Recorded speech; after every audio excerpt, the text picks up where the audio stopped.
Welcome to the Rebekah Panepinto Project. Today, I am very excited to host Radhika Dutt. She's the author of Radical Product Thinking, the new mindset for innovating smarter, which has been translated into Chinese and Japanese. The methodology that she introduced within her first book is now used in over 40 countries. She is also an entrepreneur, a speaker, and a product leader who has participated in 5 acquisitions, 2 of which were companies that she personally founded. Radhika has built products within a wide range of different industries, including broadcast, media and entertainment, telecom, advertising technology, government, consumer apps, robotics, and even wine. She also graduated from MIT and speaks 9 different languages. Radhika is currently working on her second book, which is what we talk a lot about today. It covers why goals and targets can actually backfire and what truly works within a business setting to help everyone be successful. Enjoy the show. Hey, welcome to the show today. Thanks so much for having me here, Rebekah. I'm excited to be here. Likewise. I've been really looking forward to it because we have a very interesting thing in common that I don't have in common with many people, and that's a love for travel and adventures. You call yourself a world citizen, which I think is just such a cool term. So I'm excited to talk about how all these life experiences have impacted who you are and how you do business. And you know what's funny? Just recently, my son described it as it's like having this itch to travel and you just have to scratch it. Oh, yeah. Like 2 or 3 weeks in the same place and I'm going so crazy. So I get it. Or whenever I'm like deep in studying something or like having to be really focused, I'll just have this moment of like, I feel like a good break would be starting to dream about my next trip. So it keeps life interesting. Why not? So Exactly. Well, I'm excited to talk today because you've had just such an interesting career, 5 different acquisitions you've been a part of, founded a couple companies yourself, speaking, author of soon to be 2 books. You've done just so many really cool things in life and excited to touch on your first book. And then also I would love to spend a lot of time talking about the vision for the second book. But let's chat first about Radical Product Thinking and how that book came about and really what it did for your career and for how you see the world and how you approach business today. So radical product thinking. So, first of all, I will say that I never, ever, ever thought that I was going to be a writer at all, right? That was, not my calling, but I discovered that I really like writing, but mostly because there was something I was really passionate about conveying. And the passion behind radical product thinking was the fact that, so my background is engineering. I studied electrical engineering, and it instilled in me this engineering mindset that you have to engineer the change that you want to see, and the whole idea from Silicon Valley that, let's just throw things at the wall and see what sticks, let's just throw things at the market and then we'll keep iterating. It never quite sat right with me. And it took me some time to articulate why. And in the book, I talk about what I now refer to as product diseases. So these product diseases are just so common and ubiquitous that, it's important to talk about it openly and say, okay, how do you prevent good products from going bad? Because these product diseases are so common. If I even give you names of a couple of these product diseases, you're going to recognize them from experience. So here are a couple, right? Pivotitis, where we chase one shiny thing after another. That's good. Then there is obsessive sales disorder, right? Which is where, there's this next big win, this mega $1 million deal that we could win if you just add these few custom features. Right? Which all sounds good until your entire roadmap is driven by all these things you have to make good on. Another example is strategic swelling, where your product just grows and grows and grows until you don't recognize it anymore because you're trying to do everything for everyone. These are just a few examples, but the burning passion for me was saying, well, I have learned how to avoid these product diseases, but I've learned it the hard way. And now, I was then just watching other people catch these same product diseases. And so radical product thinking was written because the burning question was, do we all have to go through these hard lessons and trial and error?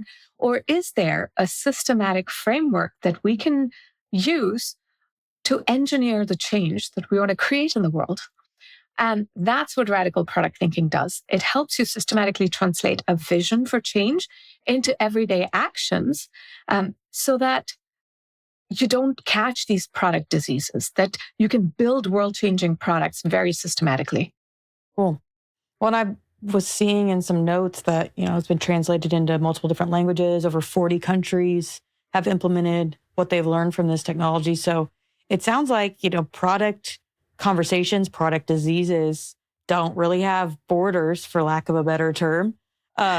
If somebody is in the product development space, which is so much a part of the tech world today, they all can benefit from what you've laid out in your book and understanding how to spot things and how to react to things. So they don't end up with tons of tech debt. A lot of times, like, products just die a slow death, and people kind of wonder like where they went wrong. And without taking a postmortem or taking a beat, sometimes you just never know, and it's just on to the next thing. Oh, so true. We're going to talk more about on to the next thing, even when we talk about this next book that I'm working on. But, to stay with what you were talking about with radical product thinking, one of the things that I found, why it's been adopted so widely, has been that it really challenges how we think about product today. Today, we think about product as a physical or digital thing, right? And instead, your product, if you think about it as your mechanism for creating change, anything can be your product. So, for example, to give you a more so one of the reasons it's being used by the Central Bank of Singapore is the head of the central bank was sharing with me how he now sees policy as a product. Because when you create a policy, you want to create a certain change in the market. And so your policy becomes a product. Your user interface to that policy might be a form that someone's filling out, or whether digital or whatever else, right? It might be compliance documents that they submit, but whatever it is, that policy becomes a mechanism for creating a certain change. And so whether it's parenting, a policy, a digital product, even your freelancing that you do, all of those can be your products. And this is where you can start to systematically engineer change by having clarity of vision. And so, now that I've talked about product as a mechanism for creating change, then we can talk about, what are those elements in terms of how do you create that change? Very interesting. I hadn't thought of it with that mindset before. It makes sense that a product person would, though. And like, honestly, it adds up when you think about it in that structure. So that's super interesting. Well, actually, what I find fascinating is that this came to me because a mentor once taught me about sales. She said, sales is not just a function. It's not that you just do it for your job, whether you're interviewing for a job or you're talking to a cop about getting out of a traffic ticket. All of those are sales opportunities, right? If whatever it is, you think of it as a sale. And so when you think that's sort of something I learned, maybe 25 years ago, and it's really stuck in my head. And as I was thinking about product, I realized product too is not a function. It's not just a sort of this isolated function in a company. It's really a way of thinking, a life skill, kind of like sales is. Oh, 100%. Well, if you grew up with siblings, I can almost guarantee you that's where I learned my sales skills. There's lots of negotiation amongst family members, and people want different things. And, I could convince my sister back in the day to have a trade. It's sales. And I totally understand the mindset framing is when you can actually start to realize a little bit of the game of business that is a part of everybody's life and run playbooks to help people ultimately be successful. So I love that perspective. That's interesting. Do you have any other real world examples other than, the bank in Singapore, other folks you've worked with where having this change to their mindset helped them actually to be more productive and successful and maybe bring a bigger, better product to market than they otherwise would have been able to if they kind of stayed stuck back, sitting in the back seat of where their product could actually be successful? There are so many such examples. I think what really strikes me is when people adopt this approach and then they send me messages over LinkedIn saying, I found your book, or, I found your talk or whatever. And they looked up radical product thinking and started working through the framework. And then they just applied this with their team. And this became a way for them to implement their vision in this very systematic way. And it became a part of their everyday work. For me, what is successful in a framework is not just that someone fills in stuff, right? Like a framework has to be something that helps you build muscle memory, but it has to become a mindset so that you quickly evolve to a point where you no longer then use the pen and paper anymore. It just becomes a way you start thinking. So I'll give you an example. There was one person who I met at a conference, and she was like, "Oh, you have to sign this book for one of our product people who has been using radical product thinking, and he brought it to our company." And he started using this radical vision statement for, in ways that aren't how I envisioned it, but I'll share with you what the vision statement is and how he started using it, right? So first of all, I'll talk about what the radical vision statement is. So the radical vision statement is something where instead of one of these fluffy bullshit visions where you say, being the leader in blah, blah, or, here's an example of actually a vision statement that I had in my first startup, revolutionizing wireless. That was our vision. And, 25 years later, I still don't know what that means, right? So nice. It's one of those vision statements that tells you nothing about what we were doing. But here's a radical vision statement for a startup that I had later in life. And I'm not even going to tell you what the startup did. I'll just describe the vision statement and let's see what you think. So here's the fill in the blank statement. Today, when amateur wine drinkers want to find wines that they're likely to like and learn about wine, they have to find attractive looking wine labels or find wines that are on sale. This is unacceptable because it leads to so many disappointments, and it's hard to learn about wine in this way. We envision a world where finding wines you like is as easy as finding movies you like on Netflix. We are bringing about this world through a recommendations algorithm that matches wines to your personal taste and an operational setup that delivers these wines to your door. Ooh. See, now I hadn't told you. Where do I sign up? See, I love it. I hadn't told you anything about the startup, but hopefully you knew exactly what we were doing and why we were doing it. Whereas revolutionizing wireless told you nothing. And so that's the power of a radical vision statement. And what made me so happy was the way this person started using it. Right? He started describing a vision for every single feature. It's not necessarily how I envisioned it, but my point is, it was a mindset shift, right? Like what he was doing was having that level of clarity for every single thing he was doing. It's this mindset shift where that, I'm not just going to build a feature saying, oh, I want to make it easier to do blah. It's like, what is the problem I'm trying to solve, right? And that is how we need to think about our products. What is the problem I'm setting out to solve? Why must it be solved? Because maybe the world is just fine the way it is. And then we can talk about what's the end state we envision. And finally, we've earned the right to talk about how we do it with our product.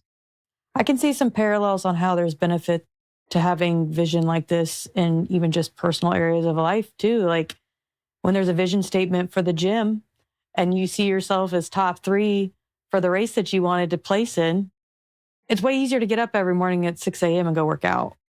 Whereas if it's just like, I work out because I have to and it's aimless, like that, people are going to skip. There's not going to be a passion aligned because where there's no vision, it's really hard to align purpose. I think it's amazing. It's so funny that sometimes we forget these things. And if we stop and pause and have a little help with the vision board and the vision recasting, then a lot can happen to be productive.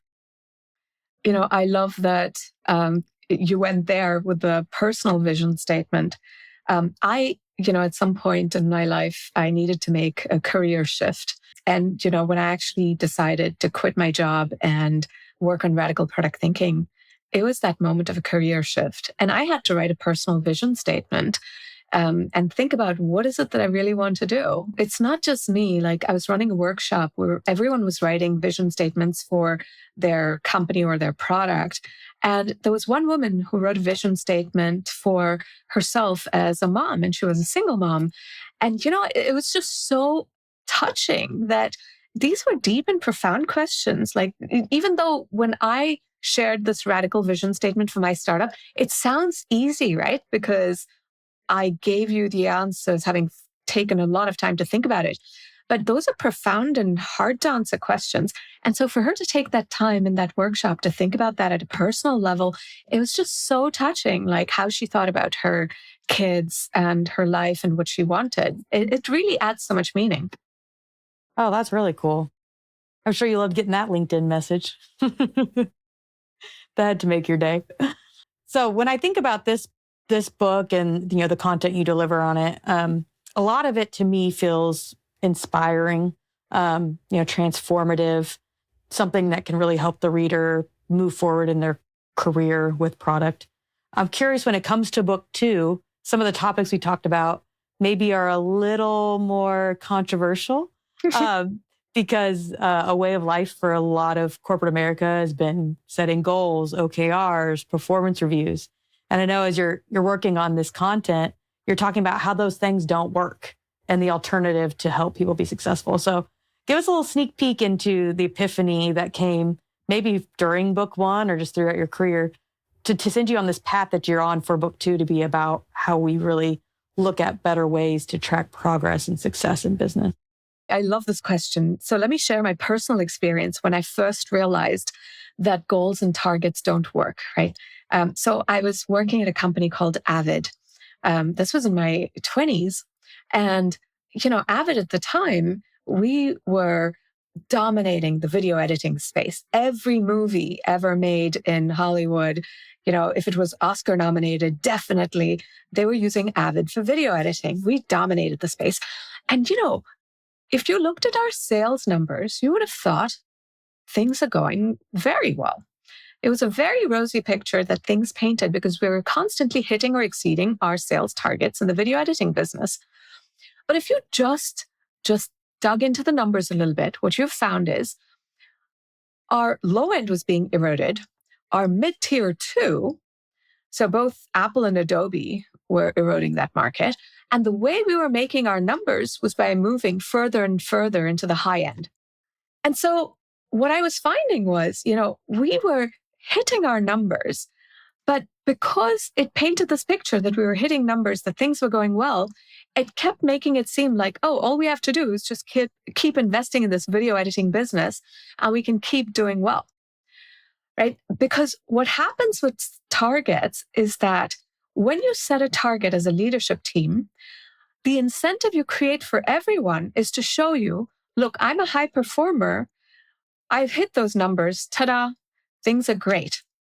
You create the incentive for everyone to tell you that things are great. And in fact, Andy Grove, the legendary CEO at Intel, he wrote in his book, Leaders are the last to know. For exactly this reason. Nobody wants to give you the bad news and say, you know what, this video editing business is not going well. We should really think about, what are we doing in this? What should we do?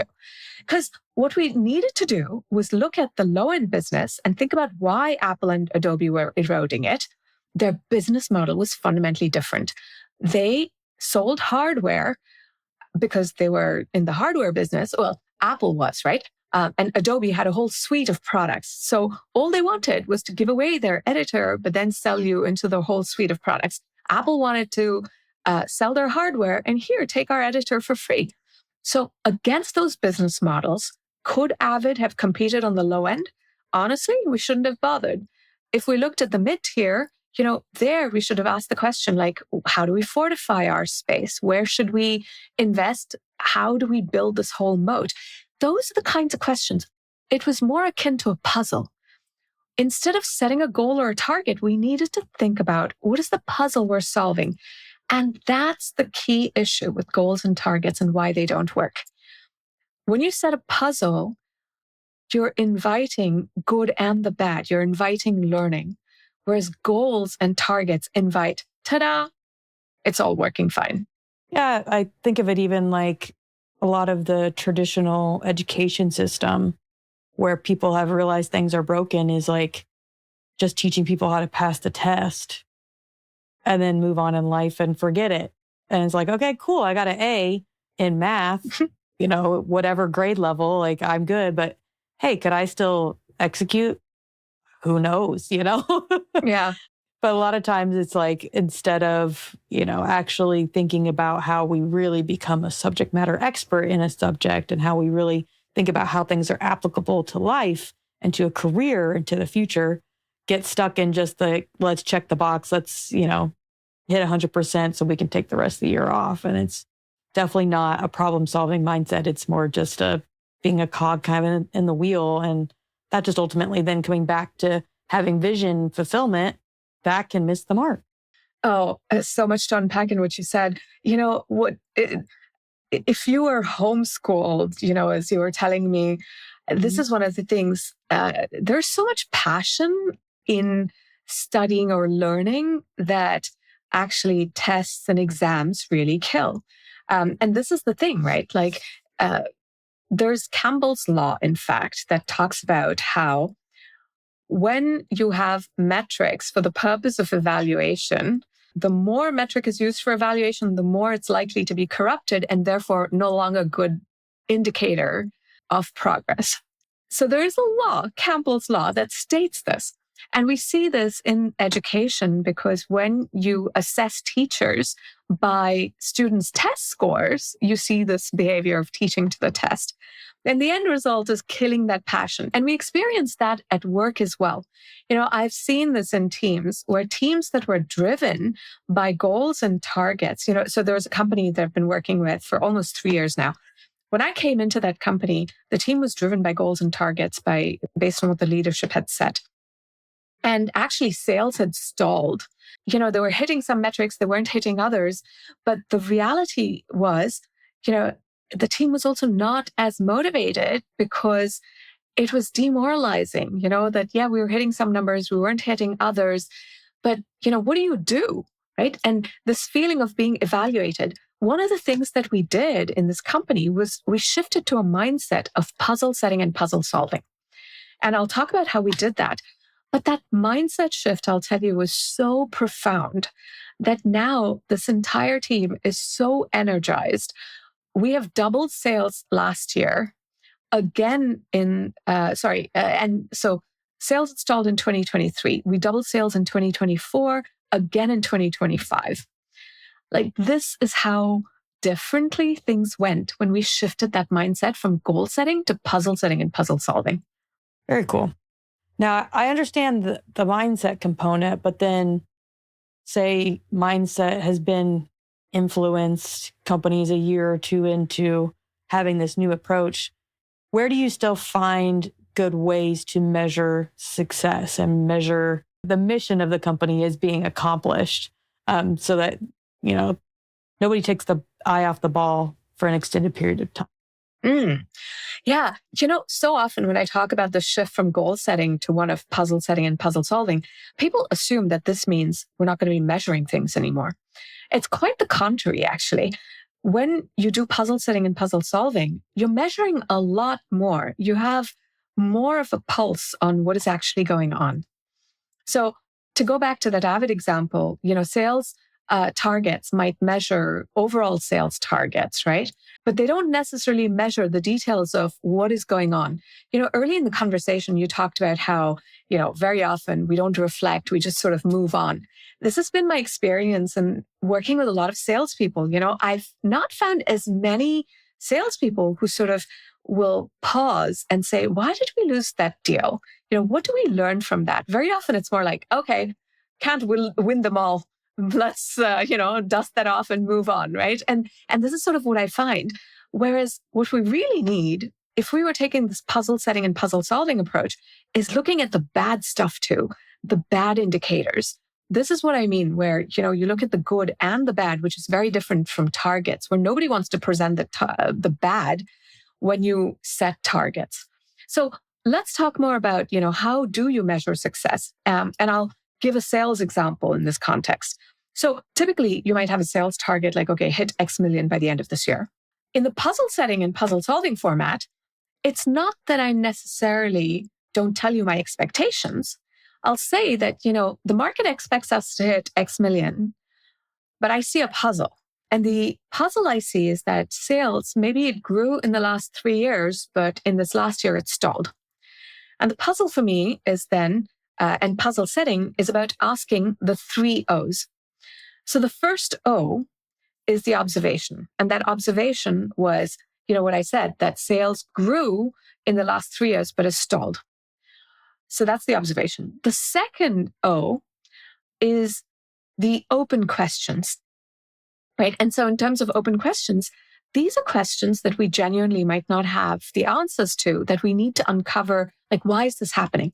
So here are some open questions about this particular sales context. So the first question is, we see sales stalled, but is it because maybe we were selling to the early adopter and we haven't figured out how to sell to the mass market? Maybe it's a product issue where we were meeting the needs of the early adopter, but not for the mass market. Or maybe there's a fundamental shift on the market, maybe because of AI, something we didn't foresee. It's not an obvious effect, but something's happening that is shifting what our customers are doing and what is going on. So these might be some open questions I genuinely don't know the answers to. And then the third O, that's the objective. That's the summary of the puzzle, which is, how do we figure this out so that we can get back to that growth trajectory? So these 3 O's help you set the puzzle. And then, for solving the puzzle, now that you've set the puzzle, setting the puzzle was step 0. And now OLA is the acronym I use. And that's the framework for puzzle solving. So OLA stands for observe, hypothesize, learn, adapt. OHLA. So the observe part is, we talked about those open questions and we step back and we say, okay, what's actually happening? So we might need to go look at what parts of the puzzle we might need to pick apart. So let's take the example. We said, maybe we were selling to the early adopter, but we haven't figured out how to sell to the mass market. And that's what we realize is the big thing, maybe, that we need to uncover and try to solve this puzzle. Now that we've picked that out, here's how we would go about the puzzle solving. This is where the hypothesis, learning, adaptation comes in. So in this case, we say, okay, we're going to try out a new sales messaging that, let's see if it resonates, not just with this early adopter, but now we want to try this in mass market. So we try this new messaging. And the way we puzzle solve is, we're going to ask 3 questions that correspond to the hypothesize, the learn, and the adapt. So the first question is, how well did it work? So we tried this new messaging. How well did it work? And notice how it invites both the good and the bad to this question, right? And so maybe the answer is, great, this messaging is working much better. We're getting meetings with the decision maker, but we're not closing the sale. So the next question then.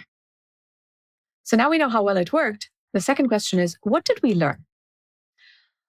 So what I'm seeing maybe is, okay, we're getting those meetings with the decision maker, but the reason we're not closing is because in the mass market, there's this different group that we traditionally never talk to in the early adopters. And this different group is not someone we've ever talked to, and we need to learn how to reach out to them. And so in terms of what we learned, we've realized that in addition to this decision maker, we also need to reach this different group. Now the third question. What will you try next? Based on how well it worked and what have you learned, what will you try next? This is the adaptation. And so on this point, maybe we discover that, okay, we're going to create white papers that are easily forwardable by the decision maker. Or maybe we're going to do webinars and we're going to try that out and see if we can reach this other group directly. And so those are the next things. And now that sets up the next puzzle already. So this is how we do the puzzle setting and then the puzzle solving. I want to shift gears a little bit now back to how you have called yourself a global citizen.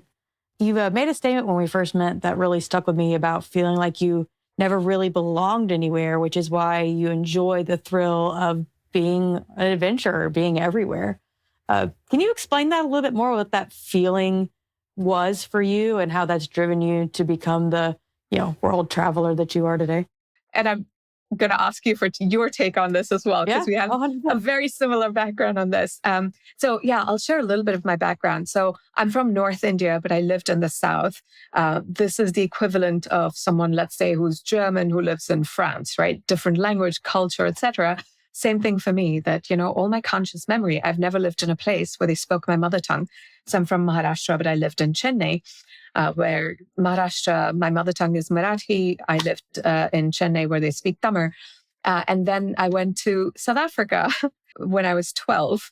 And, I was the first non-white in my class, the second in the whole school. That's a whole different challenge in itself. I moved to South Africa right after the apartheid laws were abolished, which was wild. And then I moved to the US for undergrad when I was 17. So yes, all my conscious memory, I've never lived in a place where I belonged.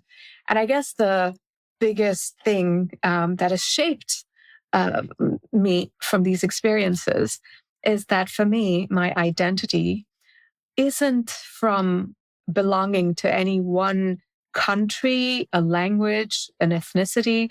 My identity has been forged from the cumulative set of my experiences and who I have been through all of these different years of my life. And so, yeah, it's been fascinating to unpack that in my 40s.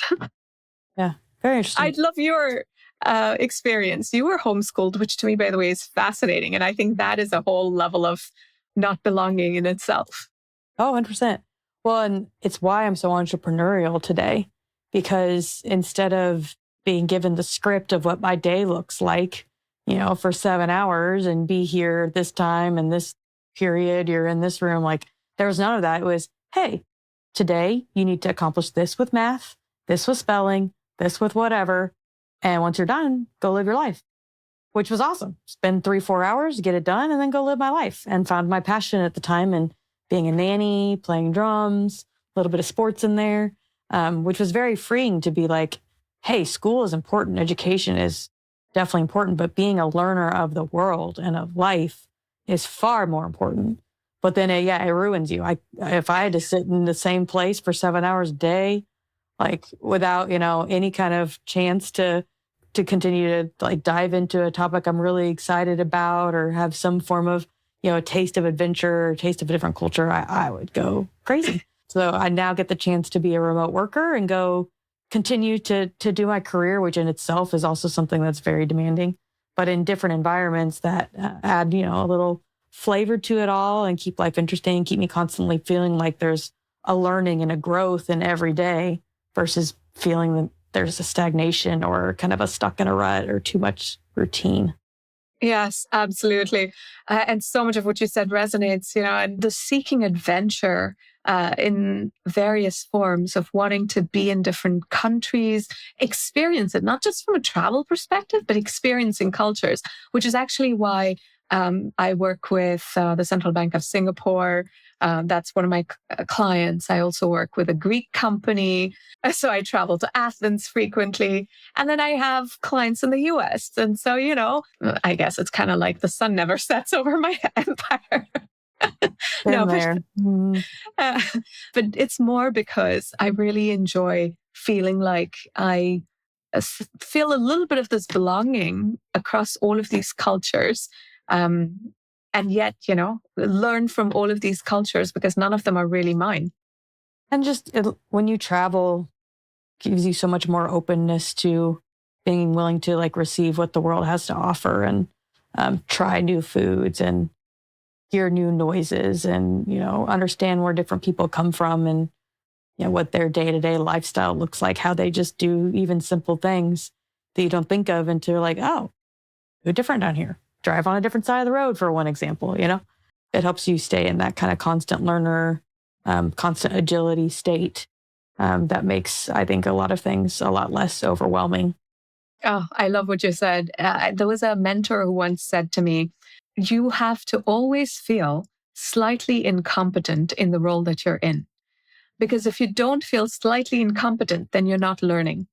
And I feel like it's the same thing in terms of being in different places, cultures, etc. you always feel this slight level of discomfort, right? And that discomfort is because you're learning something. And I think that's what makes it so much more fun and a life enriching experience. Yeah, if I don't feel it often enough, it feels like something's broken or something's wrong, you know? And I crave it and I'm hunger for it again for sure. Now, this has been an awesome conversation. I just want to wrap it up with one final question for you, because I'm curious, especially your perspective based on the different experiences within life that you've had in different cultures and different parts of the world. But what would you say is the one guiding principle that you've lived by to be successful in business? Earlier in my career, I used to be so envious of watching people who were able to keep this even keel about them, that no matter how much a meeting room was going to shit, they were able to have poker face throughout and just, keep going. And, for me, you can sense and hear the passion in my voice and my words and my expressions. And, I wear those emotions never in a bad way. Like I've never screamed in meetings or anything of that sort, but like you can see how I feel about something, right? And I think that is part of the authenticity, that it's okay. I've realized that, some people are able to create change by being that patient and being even keel about, just no matter what is going on. And in my case, I'm able to create change and transformation through my passion and sort of this infectious energy that I bring to people. And, like someone said to me, every time you visit us, like if it's a week-long visit, we feel it afterwards. They call it the Radhika effect. And that makes me really happy. That's, I think, embracing oneself. Like you can't create change the way everyone else does. You have to find your own authentic way of doing it. The Radhika effect. I like that. That was a great one. I want to be known for the Rebekah effect. So I love it. Oh, you definitely are in my books. Okay, well, good. Doing something right. This was so much fun, though. Thanks for coming on to share with us about your career journey, your books, the content you're continuing to put out into the world. So excited to keep tabs. I know you have a toolkit that we'll make sure we share in the show notes and send everybody your way via your website and your LinkedIn as well. So thanks for coming on the show. Well, and just to add to that, actually, people are welcome to reach out to me on LinkedIn as you use the show notes, because as I'm writing the book at the moment, as you use this toolkit and use puzzle setting and puzzle solving, I would love to hear about your experiences. And who knows, it might make it into the book as a case study. Perfect. I love it. That's awesome. Good deal. Thank you so much for sharing. Excited to see what you're up to next. And I'm sure we'll check in again here the next year or so once the book releases to hear about all the good things. Thanks so much for having me. It was so nice to talk to you, Rebekah. We'll talk again soon. Thank you.